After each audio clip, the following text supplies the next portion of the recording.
We have all been in a room where someone tries to force our hand, whether it is a controlling boss, a demanding client, or a partner who pushes you into a corner. That feeling of shrinking space is a universal pain point. When that pressure hits, the default reaction is to push back. You try to explain yourself. You list your past contributions, or argue their demands are unfair. But the moment you try to prove your worth to someone who has already made up their mind, you surrender your power and hand them all the leverage. Persuasion is often a signal of neediness. The harder you try to convince someone to see your value, the more you confirm that you are operating from a position of weakness. True charisma doesn't require convincing. It is the act of remaining unbothered regardless of the other person's decision. You can neutralize controlling behavior without ever getting into a shouting match.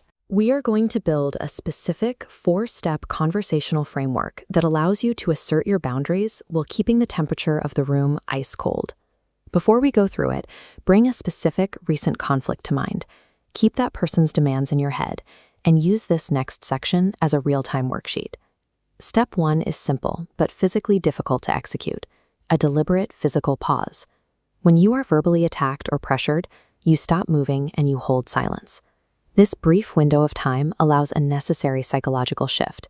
You are stopping the adrenaline-fueled reflex to be hyper-reactive, forcing your nervous system into a state of grounded calm. A controlling person usually operates with an erratic, urgent energy. They want you to match that panic. By staying still, you create a stark contrast. They are scrambling to dominate the space. You are visibly unbothered. The most common failure point happens right here. You will feel a massive temptation to speak up quickly and defend your track record. You do not get any points for a fast defense. Silence acts as your initial shield. It drains the momentum from the controller's attack and creates a blank canvas for your strategic response. Step 2 is acceptance. You explicitly state that the other person has the authority to make their own choices. This keeps you out of the defense trap. If your boss downgrades your department and you respond with, "I built this company," you are begging them to acknowledge your value. Bargaining for their approval weakens your negotiating position because it implies you need their validation to be successful.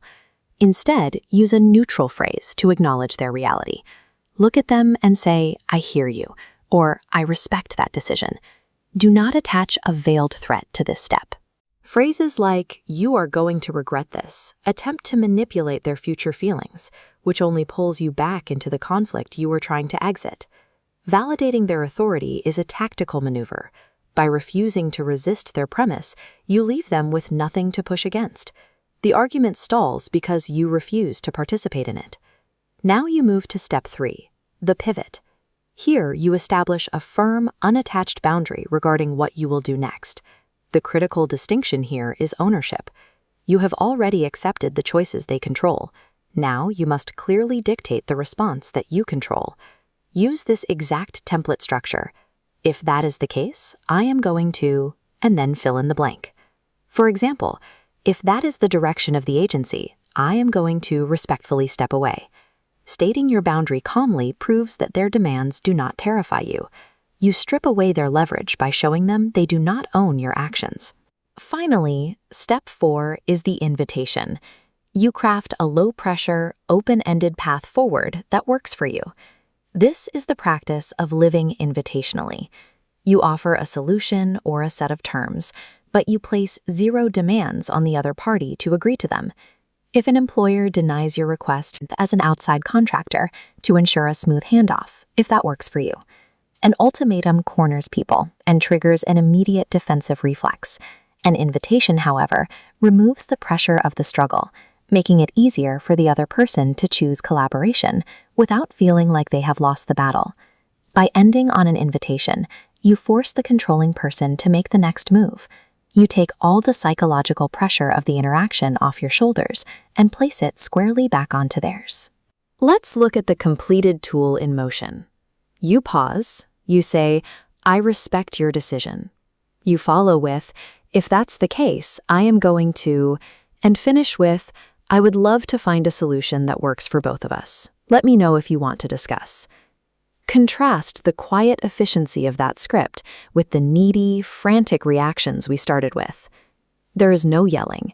There is no squeezing yourself into the tiny space someone else left for you. To build this habit, test it first in a low-stakes format. Draft this exact script in an email before you try it in face-to-face combat. Give yourself the physical distance to review your words without adrenaline rushing through your system. Maintaining this emotional discipline under intense, real-time pressure is difficult. If you want a structured environment to build these habits into your daily communication and display genuine leadership when it counts, check out the link below to join Charisma University.